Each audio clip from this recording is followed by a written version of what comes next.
নমস্কার। শুরু করছি আপনাদের অতি প্রিয় এবং পছন্দের জ্যোতিষশাস্ত্রের লাইভ ফোন ইন অনুষ্ঠান কল্পতরু। কল্পতরু অনুষ্ঠান একটি শিক্ষামূলক অনুষ্ঠান, একটি সচেতনতামূলক অনুষ্ঠান এবং সর্বোপরি একটি অনুপ্রেরণামূলক অনুষ্ঠান। কিসের অনুপ্রেরণা? না ভালো থাকার অনুপ্রেরণা এবং অপরকে ভালো রাখার অনুপ্রেরণা। উপস্থিত রয়েছেন কৃষ্ণমূর্তি সনাতন জ্যোতিষ বিশেষজ্ঞ, হস্তরেখাবিদ, বাস্তুবিদ, শাস্ত্রসম্মত জ্যোতিষ সুব্রত চক্রবর্তী মহাশয়, যিনি বিশ্বাস করেন one time remedy life time বেনিফিটে। অল ইন্ডিয়া অ্যাস্ট্রোপামিস্ট তন্ত্র রিসার্চ সেন্টারের জ্যোতিষ শিক্ষক, যিনি আধুনিক জ্যোতিষের পুঙ্খানুপুঙ্খ বিচার, বিজ্ঞান সম্মত বিচারে বিশ্বাসী। সাহিত্যে এমএ বিএড, জ্যোতিষবিদ্যা বাচস্পতি, জ্যোতিষবিদ্যা বারিধি, গোল্ড মেডেলিস্ট। আর সুব্রত তার প্রতিকার সবার থেকে আলাদা কেন? না দাদা প্রতিকার করেন সম্পূর্ণ চক্রম D38 এবং কর্ম ভাবা কূপের চক্রম D31 চার্টের উপরে ভিত্তি করে। আর তার এই বিজ্ঞান সম্মত প্রতিকার পদ্ধতির জন্য আজ বহু মানুষ উপকৃত। কল্পতরু অনুষ্ঠানে প্রত্যেকটা পর্বে দাদা জ্যোতিষশাস্ত্রের নানান দিক নিয়ে আলাপ আলোচনা করে থাকেন এবং আমরা সাধারণ মানুষ যারা একটা স্বচ্ছ ধারণা পাই জীবন সম্পর্কে, জীবনযাত্রার সম্পর্কে, কি করে আমরা ভালো থাকতে পারি সেই সম্পর্কে। দাদার হোয়াটসঅ্যাপ এবং মেলে বহু দর্শক বন্ধু আছেন যারা অনুরোধ করেন বিভিন্ন বিষয় নিয়ে দাদাকে আলাপ আলোচনা করার জন্য। আজকে দাদা আলোচনা করবেন মূলত ভাবদ্যোতক চক্র নিয়ে। কোন গ্রহ কার ফেভারে সেটা আমরা কি করে বুঝবো? আমাদের পক্ষে সেই রকম ভাবে বোঝাটা সম্ভব নয়। আজকে এইটা নিয়ে ভাবদ্যোতক চক্র নিয়ে বিশদে আলোচনা করবেন সুব্রত চক্রবর্তী মহাশয়। এবং আপনারা যারা দাদার সঙ্গে সরাসরি কথা বলতে চান তারা চলে আসুন আমাদের দুটো ফোন নাম্বারে ফোন করে 0332571255 এবং 033400814337। আসুন আজকে স্বাগত জানাই বিশিষ্ট জ্যোতিষী, আমাদের অত্যন্ত কাছের মানুষ, পরম মিত্র, পরম সুহৃদ সুব্রত চক্রবর্তী মহাশয়কে। স্বাগত সুব্রত দা আরো আরেকবার এই অনুষ্ঠানে। নমস্কার। গ্লোব টিভির সমস্ত দর্শক বন্ধুকে নমস্কার জানাচ্ছি। অনুষ্ঠান শুরুর প্রথমেই আমার পিতামাতাকে প্রণাম জানাই মাতারার চরণে, প্রণাম জানাই সমস্ত বয়োজ্যেষ্ঠ মানুষদের প্রতি। জানাবার অনুষ্ঠান গ্লোব টিভিতে দেখে চলেছেন প্রত্যেক সোমবার দিন দুপুর 2:45, প্রত্যেক বৃহস্পতিবার দিন দুপুর 2:30, এছাড়া অন্য আরেকটি মিডিয়াতে প্রত্যেক রবিবার দিন দুপুর 2:45। এবং আমার অনুষ্ঠান যারা ভালোবাসেন তারা আপনাদের কাজের অবসরে যে কোনো সময় কিন্তু ইউটিউব অথবা ফেসবুকের মাধ্যমে দেখতে পারেন। সেখানে আপনি সার্চ করে নিন গ্লোব টিভি অথবা শ্রী সুব্রত চক্রবর্তী নামটি। সেখান থেকে আপনারা কিন্তু অনুষ্ঠানগুলোকে আপনাদের কাজের অবসরে যে কোনো সময় আপনারা কিন্তু দেখে নিতে পারেন। এবং এই সুন্দর অনুষ্ঠানটি আপনাদের বাড়িতে অথবা যারা মোবাইলে বসে দেখছেন পৌঁছে দেওয়ার জন্য আমার ঠিক ক্যামেরার পেছনেই অনেক দাদারা অক্লান্ত পরিশ্রম করে কিন্তু আপনাদের অনুষ্ঠানটা বাড়িতে পৌঁছে দিচ্ছেন বা মোবাইলে আপনারা দেখতে পাচ্ছেন। সেই সমস্ত টেকনিশিয়ান দাদা ভাইকে অনেক শুভেচ্ছা এবং ভালোবাসা জানাই, এবং গ্লোব টিভির কর্তৃপক্ষকে শুভেচ্ছা ভালোবাসা জানাই। এবং আমার সঙ্গে সঞ্চালনায় রয়েছে সুপর্ণাদিকে অনেক শুভেচ্ছা জানাই। দর্শক বন্ধু, আপনারা প্রত্যেকেই জানেন আমার অনুষ্ঠান মানেই নতুন আলোচনা, এবং অনুষ্ঠানের শুরুর প্রথমেই সুপর্ণাদি বলে দিয়েছে আমার বিষয়। তো আজকেও একটা নতুন বিষয় আপনাদের সামনে আলোচনা করব, এবং যেই বিষয়টা সিলেক্ট করেছি আমি আপনাদের পছন্দের বিষয়। বহু মানুষ জানতে চাইছেন যে দাদা আমার কোন গ্রহটা ভালো রয়েছে, আবার কোন গ্রহটা খুব খারাপ রয়েছে, এবং সেটা হয়তো অনেকভাবেই আমাকে অনেক অ্যাস্ট্রোলজার বলেছেন যে নিচস্থ রয়েছেন বা দুস্থানে রয়েছেন, তাহলে কি সেটাই কি আমার খারাপ? তো তার জন্য আলাদা কোনো কি গ্রহকে চেনার কোনো আলাদা চার্ট রয়েছে? সেই বিষয়টাকে অনেকেই জানতে চেয়েছেন। তো এই বিষয়টা যখন আমার কাছে প্রশ্ন এসেছে আমি ভাবলাম তাহলে এই বিষয়ের উপর একটা আলোচনা করা যেতেই পারে। তাহলে সেই বিষয়টাকে নিয়েই আমার মাথায় আসলো, এবং এই চার্টটা আমরা কিন্তু সাধারণত অনেক জ্যোতিষীরা করি না, এবং এটা সাধারণত কখন করা হয়, যারা দেখবেন কৃষ্ণমূর্তি পদ্ধতিটাকে অবলম্বন করেন অথবা কেএস পদ্ধতিকে ফলো করেন, দক্ষিণ ভারতীয় কৃষ্ণমূর্তি পদ্ধতি, সেখানে সাধারণত আমরা নক্ষত্র বিচার এবং স্টারলট সাবলটের উপর বেশি পরিমাণে জোর দিই। সেখানে আমরা দেখতে পেয়েছি তার একটা নির্দিষ্ট চার্ট রয়েছেন কেএস কৃষ্ণমূর্তি সাহেব, তিনি করেছিলেন কি ভাব দ্যোতক চক্র বলে আলাদা একটা চক্র নির্ণয় করেছিলেন। সেই চক্রটা, যেখান থেকে আমরা বুঝতে পারবো যে আমাদের গ্রহ কিভাবে ভালো অবস্থায় রয়েছে বা কোন গ্রহ আমাদের দুর্বল অবস্থাতে রয়েছে, অর্থাৎ কোন গ্রহকে তিনি আমাদের এই গ্রহকে 4টি পর্যায়ে ভাগ করেছেন, অর্থাৎ গ্রহেরা কিভাবে বলবান হচ্ছে কিভাবে দুর্বল হচ্ছে তিনি তার জন্য ভাবদ্যোতক চক্রে 4টি পর্যায়ে ভাগ করেছেন। এই 4টি পর্যায়ে প্রথম পর্যায়টা হচ্ছে অতি বলবান, বলবান, সাধারণ এবং দুর্বল।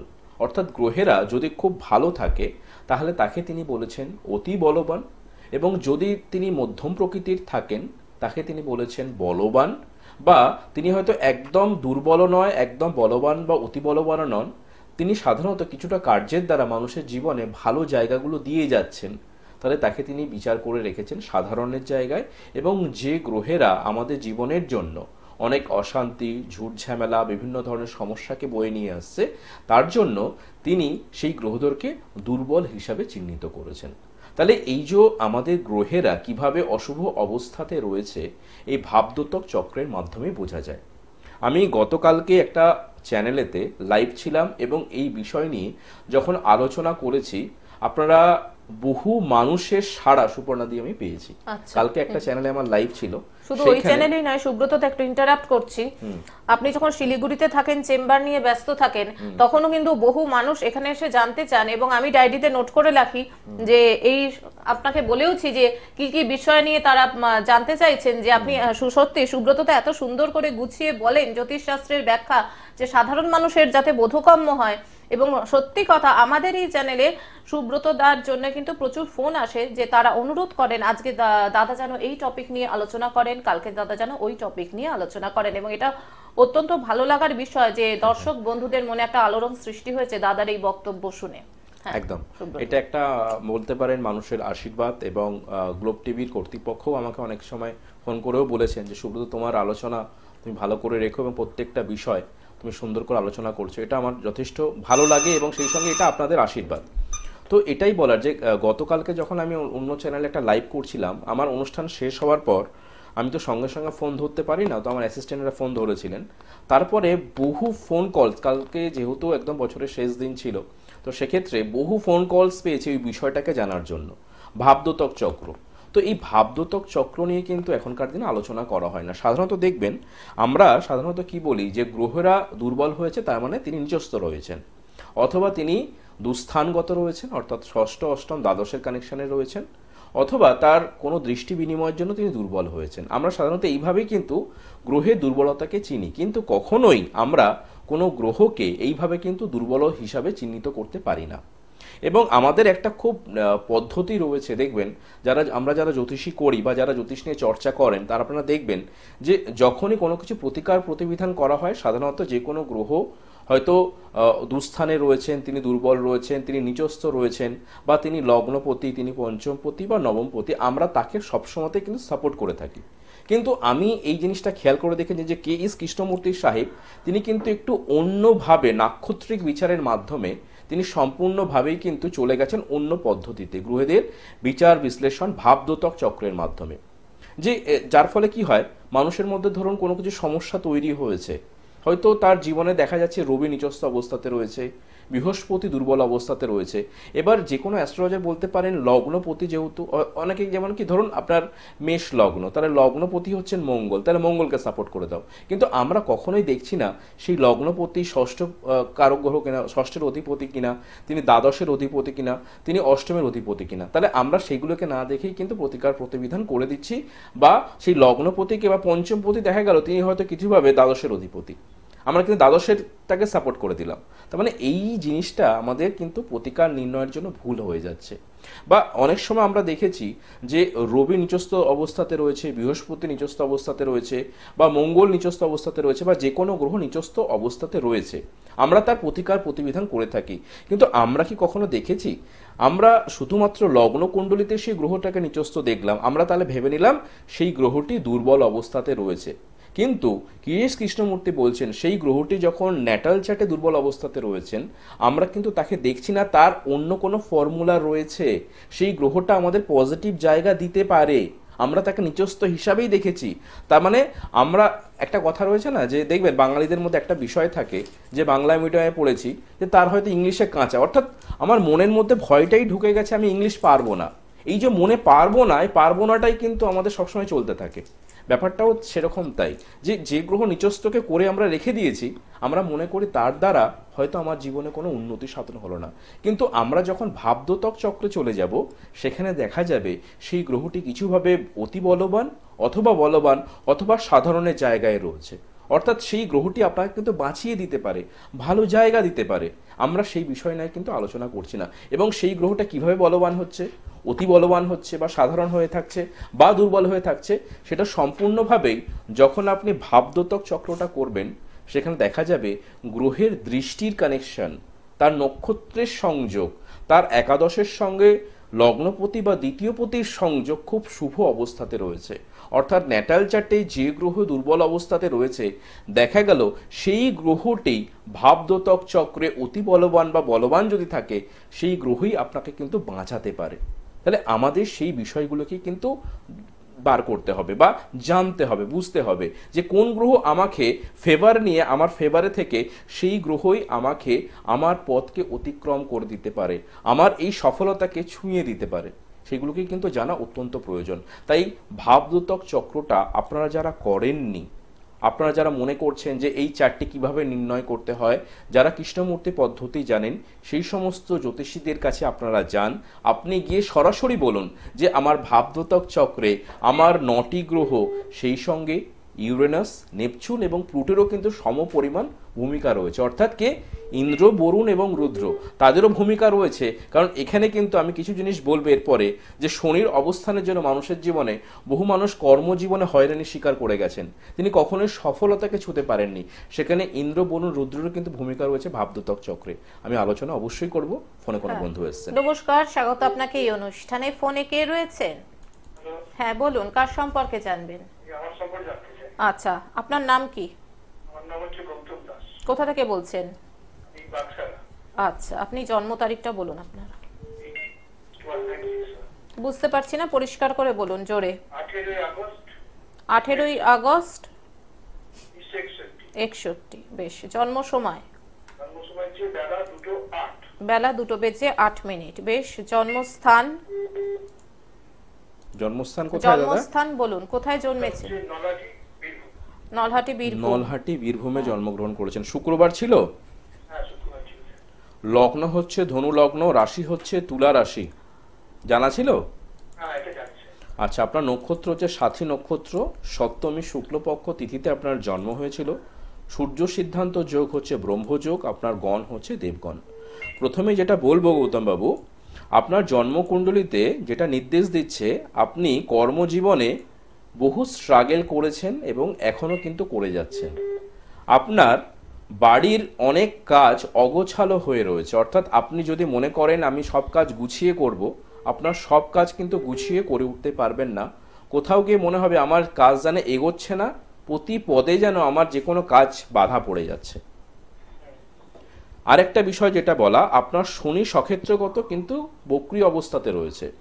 এই বক্রী অবস্থাতে সক্ষেত্রগত শনি আপনার জমি সংক্রান্ত বিভিন্ন ধরনের সমস্যা, পারিবারিক অশান্তি, শরীরের বিভিন্ন ধরনের অঙ্গ প্রত্যঙ্গের কোনো কিছু সমস্যা বা বিভিন্ন ধরনের গুপ্ত শত্রুতার সমস্যার কিন্তু সম্মুখীন আপনাকে করাবে। বুঝতে পেরেছেন? এবং অর্থনৈতিক ডেভেলপমেন্টে আপনি যতটা চেষ্টা করবেন সেই বাধা বিপত্তি থেকে কিছুতেই কিন্তু কাটিয়ে উঠতে পারবেন না।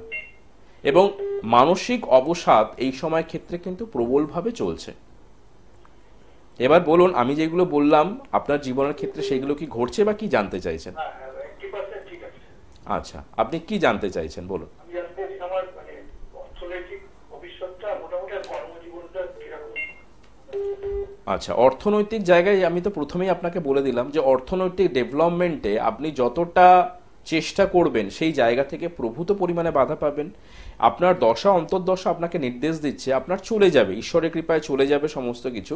কিন্তু কোথাও গিয়ে আপনার মনে হতে পারে যে আমি যে পরিমাণ অর্থ রোজগার করি সেই অর্থকে আমি সঞ্চয় করতে পারছি না, সেই অর্থ হাতের নাগালেও থাকবে না এবং কিছুভাবে কিন্তু যে কোনো কাজের দ্বারা বেরিয়ে যাবে। এবং যাকে ধার দেনা দেবেন দাদা, একসময় ভালো ছিল। আমি তো বলছি আপনার অর্থনৈতিক ডেভেলপমেন্ট একটা সময় ভালো ছিল, আপনাকে এখন বর্তমান দশা অন্তর্দশা রুলিং প্ল্যানেট আপনাকে কিন্তু সেই জায়গাটা দেয়নি এবং এখন বর্তমানে এটা নিয়েই আপনার মানসিক চিন্তা প্রবল আকার রয়েছে। এটা কি মানে চলবে না আগামী দিনগুলো? আগামী দিন ভালো হবে কিনা। এবার এটুকু বলতে পারি আপনার ক্ষেত্রে, যেহেতু আমি আজকে যে ভাবদ্যোতক চক্র নিয়ে আলোচনা করছি, যদি আপনি কখনো ভাবদ্যোতক চক্র করিয়ে থাকেন তাহলে দেখবেন আপনার ভাবদ্যোতক চক্রে যেটা বৃহস্পতি রবি নক্ষত্রে অবস্থান করছে সে 6 ডিগ্রি পেয়েছে, বক্রী অবস্থাতে রয়েছে, তাহলে বৃহস্পতি মকর রাশিতে অবস্থান করছে আপনার লগ্নকুণ্ডলিতে। কিন্তু এই বৃহস্পতি আবার ভাবদ্যোতক চক্রে কিন্তু দুর্বল অবস্থাতে রয়েছে, বুঝতে পারলাম? এই বৃহস্পতি যখন ভাবদ্যোতক চক্রে দুর্বল অবস্থাতে রয়েছে, তার মানে বৃহস্পতির যদি সঠিক প্রতিকার প্রতিবিধান আপনি না করে থাকেন, আপনার কিন্তু জীবনটা এরকম ভাবেই চলে যাবে। অর্থ হয়তো একেবারে সমস্যা দেবে না, কিন্তু অর্থ কষ্টটা আপনার ক্ষেত্রে থেকে যাবে। বুঝতে পেরেছেন গৌতম দা? চলে যাবে, কিন্তু কোথাও আপনার অর্থ কষ্টটা থেকে যাবে, মানসিক অশান্তি থেকে যাবে, পারিবারিক অশান্তি থেকে যাবে। এই জায়গাটাকে আপনাকে যেটা প্রয়োজন, ভাবদ্যোতক চক্রটাকে নির্ণয় করে আপনি যদি পারেন বৃহস্পতির একটা প্রতিকার প্রতিবিধান করিয়ে রাখুন। এবং একদম আপনি এটাকে চাইলে হ্যাঁ দাদা বলুন।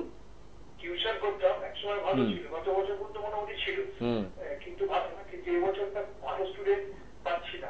একদম একদম চলবে না টিউশন পরবর্তী। ওই যে বললাম দাদা, যে আমি এটুকু বলতে পারি যে আপনার মানে সুনাম একটা সময় ছিল, কিন্তু এখন এই যে বললেন না যে অর্থনৈতিক ডেভেলপমেন্টে কর্মজীবনে যে প্রবলেমটা, এটা কিন্তু ঠিক করা যায়। মানে আপনি যদি এটাকে ধরুন আরো 5-6 মাস আগে থেকে ঠিক করে রাখতেন, তবে এটুকু বলতে পারি যে আপনার অর্থনৈতিক হয়তো কষ্টটা হবে না, চলে যাবে ঈশ্বরের কৃপায়, কিন্তু আবার মনে অশান্তিও থাকবে প্রচুর পরিমাণে, যেন ঠিক মতো হচ্ছে না, কর্মজীবনে আমি সাকসেস পাচ্ছি না, এই বিষয়টা রয়ে যাবে। আপনি পারলে, আপনাকে কিচ্ছু করতে হবে না, আপনি যদি পারেন একবার এসে বৃহস্পতির একটা রেমেডিয়াল গাইডলাইন করে রাখুন, এবং তারপরে আপনি দেখবেন আপনার সেই পুরনো যে মর্যাদা, আপনার যে সুনাম, আপনার যে স্টুডেন্টের যে একটা ভালোবাসা, প্রচুর পরিমাণে স্টুডেন্ট আসা, এই বিষয়টা আপনার কিন্তু প্রচুর পরিমাণে হচ্ছে। এবং আপনার অনেক পারিবারিক অশান্তি রয়েছে, জমি সংক্রান্ত অশান্তি রয়েছে, আপনার হেলথ ইস্যু, বিভিন্ন ধরনের সমস্যাগুলো রয়েছে, সেইগুলোও কিন্তু মিটে যাবে। ঠিক আছে, আপনি পারলে একটু যোগাযোগ করে নেবেন। ঠিক আছে, ভালো থাকবেন, ফোন করার জন্য ধন্যবাদ। যারা মনে করছেন সুব্রত দার সঙ্গে চেম্বারে গিয়ে যোগাযোগ করবেন, দেখুন স্ক্রলে ফোন নাম্বার যাচ্ছে, চেম্বারের বুকিং নাম্বার 9831707058, এছাড়াও 9874207060। দাদার চেম্বার রয়েছে সোমবার শ্যামবাজার পরিয়াপুকুর, মঙ্গল ও রবিবার গড়িয়া, বুধবার দুর্গাপুর এবং বর্ধমানে, বৃহস্পতিবার বিকেল 4টে থেকে 6টা ব্যারাকপুর 15 নম্বর রেলগেট আমরা ক্লাবের দোতলায়, এবং বৃহস্পতিবারই 6টা থেকে 8টা নৈহাটি ঋষি বঙ্কিমচন্দ্র কলেজের পাশে অঞ্চলি জ্যোতিষ বিভাগে, শুক্রবার পশ্চিম মেদিনীপুর টাউনে, শনিবার হাওড়া বালিবাজার। এছাড়াও দাদার নতুন চেম্বার রয়েছে পূর্ব মেদিনীপুর এগরাতে এবং পশ্চিম মেদিনীপুরের বালিচক ডেবরাতে। এছাড়াও প্রতি মাসের 8 থেকে 14 তারিখ শিলিগুড়িতে পেয়ে যাচ্ছেন শিলিগুড়ি হিলকাট রোডে সেবক মোড়ে রত্নভান্ডার জুয়েলার্সে। এছাড়াও প্রতি মাসের 15 থেকে 18 তারিখ শিলিগুড়ি সিটি সেন্টারে রত্নভান্ডার জুয়েলার্সে।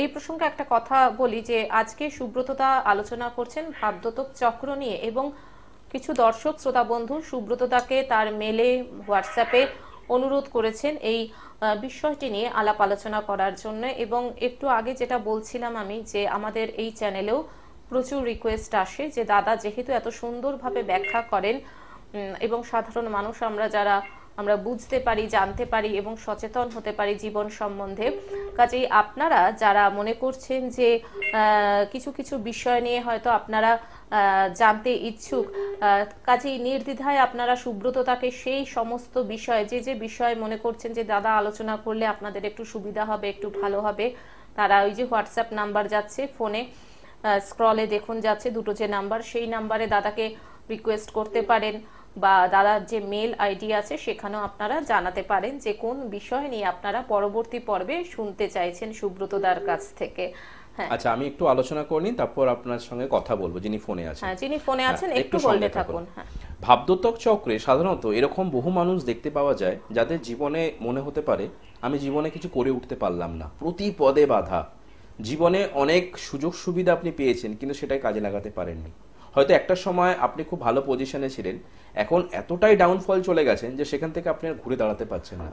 আপনি দেখবেন যাদের ভাবদ্যোতক চক্রে ইউরেনাস নেপচুনের সঙ্গে শনির সংযোগ হয়ে থাকবে, নেপচুনের সঙ্গে যখন শনির সংযোগ হয়ে থাকবে এবং সেই শনি যদি লগ্নপতিকে এবং একাদশপতিকে মেলিপিক করে রাখে বা একাদশপতির সঙ্গে লগ্নপতির তার শুভ সম্বন্ধ কিছুভাবে না হয়, তাহলে দেখবেন, জেনে রাখবেন যে যাদের এই সংযোগ থাকবে ভাবদ্যোতক চক্রে এবং সেখানে লগ্নকুণ্ডলিতে ন্যাটাল চার্টে শনি আমরা যতই ভালো থাক, ভাবদ্যোতক চক্রে যখনই নেপচুনের সঙ্গে শনির সংযোগ লগ্নপতি একাদশপতিকে মেলেপিক করবে বা তার সঙ্গে সংযোগ দুর্বল হয়ে থাকবে, আপনি কিন্তু কখনোই ঘুরে দাঁড়াতে পারবেন না। তাহলে সেখান থেকে কি এরকম চার্ট কিন্তু বা এরকম মানুষের জীবনে বহু মানুষের দেখতে পাওয়া যায়।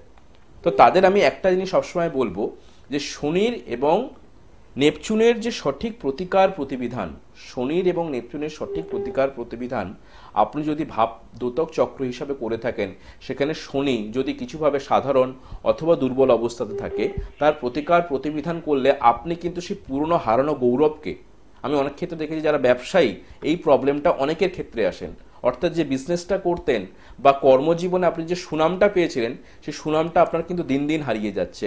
এমনও দেখা গেছে যে একটা সময় সেই বিজনেসটা রমরমিয়ে চলতো, কিন্তু এখন তাকে হয়তো মানে তার আশেপাশে এত বড় বড় বিজনেস হয়ে গেছে তিনি কিন্তু সেখানে কোনো মতে কিন্তু দিন গুজরান করছেন। তো সেই জায়গাটাকে আপনি কিন্তু ফিরিয়ে আনতে পারেন আপনার প্রতিকার প্রতিবিধানের দ্বারা এবং নিজস্ব চেষ্টার দ্বারা। আমি আলোচনায় আসবো। ফোনে কোনো বন্ধু এসেছেন। নমস্কার, স্বাগত আপনাকে এই অনুষ্ঠানে। ফোনে কে রয়েছেন? নমস্কার।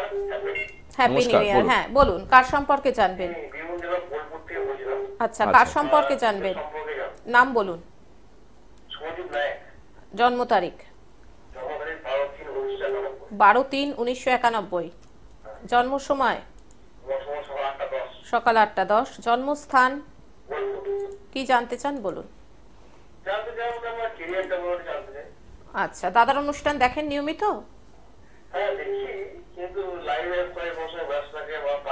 কিরকম লাগে অনুষ্ঠান? বেশ, ধন্যবাদ, আপনি শুনতে থাকুন। ওনার কেরিয়ার নিয়ে প্রশ্ন। আচ্ছা, আপনার জন্মবারটা কি মঙ্গলবার ছিল? আচ্ছা, লগ্ন হচ্ছে মেষ লগ্ন, রাশি হচ্ছে মকর রাশি, নক্ষত্র হচ্ছে উত্তরাষাঢ়া নক্ষত্র, একাদশী কৃষ্ণপক্ষ তিথি, তোমার গণ হচ্ছে নরগণ। প্রথমে যেটা বলি, কেরিয়ার তো খুব ভালো রয়েছে, তোমার লগ্নপতি এবং একাদশপতি যথেষ্ট ভালো, তাহলে কেরিয়ার এখানে যথেষ্ট ভালো রয়েছে। কিন্তু তুমি এই সময় ক্ষেত্রে একটু খেয়াল করবে, তুমি বিগত কয়েক বছর যাবৎ বা এখন বর্তমানে তোমার অষ্টমপতির সঙ্গে পঞ্চমপতির একটা সংযোগ হয়ে রয়েছে। এই অষ্টমপতির সঙ্গে পঞ্চমপতির যখন সংযোগ হয়ে থাকে, তাদের কি হয়, এই যে ভালো জায়গাটা প্রথমে বললাম সেটাকে অ্যাচিভমেন্ট করতে অনেক সমস্যা তৈরি হয়। তো তোমার কি এখন কোনো কিছু করছো এখন বর্তমানে? হ্যাঁ, কিন্তু এই যে অস্থায়ী বললে কথাটা, আমি এবার বলে নিই। এই যে প্রথমে আমি কি বললাম, তোমার ভালো কর্মজীবন রয়েছে, কিন্তু অষ্টমপতির সঙ্গে চতুর্থ পঞ্চমপতির সংযোগ বা ষষ্ঠপতির সংযোগ যেহেতু হয়ে রয়েছে, তো এই স্থায়িত্বকরণে কিন্তু বাধা আসছে তোমার, তাই না? একদম। তার মানে এই যে তুমি কাজ করছো, তাহলে সেখানে তোমার পার্মানেন্ট হচ্ছে না। তুমি কাজ হবে না। তো তুমি যদি পার্মানেন্ট না হও, ধরো তুমি কোনো সংস্থায় কাজ করছো, তুমি যখন পার্মানেন্ট হচ্ছ না, তাহলে সেখানে তোমার বাধা বিপত্তি আসছে।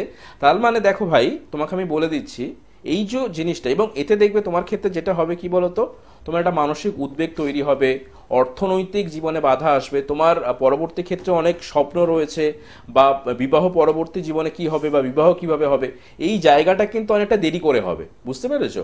তোমার স্বপ্নগুলো সাকার করতে অনেক সমস্যা হবে। কিন্তু তোমার যেহেতু একাদশপতি লগ্নপতি যথেষ্ট ভালো, নবমপতি কানেকশন ভালো রয়েছে, তার মানে আমরা চতুর্থপতি পঞ্চমপতির সঙ্গে ষষ্ঠ অষ্টমের যদি প্রতিকার প্রতিবিধানটাকে ঠিক করিয়ে নিতে পারি, তাহলে তুমি এই যে অস্থায়ী অবস্থায় তাহলে স্থায়িত্বকরণটা ফিরে আসবে। বুঝতে পারলো ব্যাপারটা? তো এই জায়গাটাকে তোমাকে ঠিক করে নিতে হবে।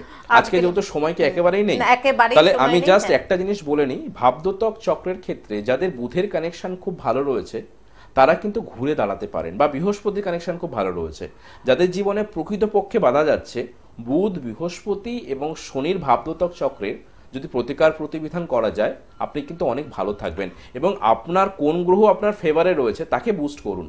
সেটাকে জানার জন্য কি করতে হবে, বা যে গ্রহ আপনার দুর্বল অবস্থাতে রয়েছে তার প্রতিকার প্রতিবিধান করুন। তার মানে কি, একজনকে বুস্ট করা, একজনের প্রতিকার করা। তাহলে এই লগ্নপতির মাধ্যমে আপনার কোন গ্রহ ফেভারে রয়েছে তাকে বুস্ট করতে হবে, এবং যে দুর্বল রয়েছে তার প্রতিকার প্রতিবিধান করতে হবে। সেটা একমাত্র জানতে হবে ভাবদ্যোতক চক্রের মাধ্যমে, যে গ্রহেরা অতি বলবান, সাধারণ না দুর্বল। আমি নেক্সট এপিসোডে হয়তো আরো এই বিষয় নিয়ে আলোচনা করব। হ্যাঁ, সবাই ভালো আজকের মতন থাকবেন। অনুষ্ঠান থেকে বিদায় নিচ্ছি। নমস্কার। নমস্কার।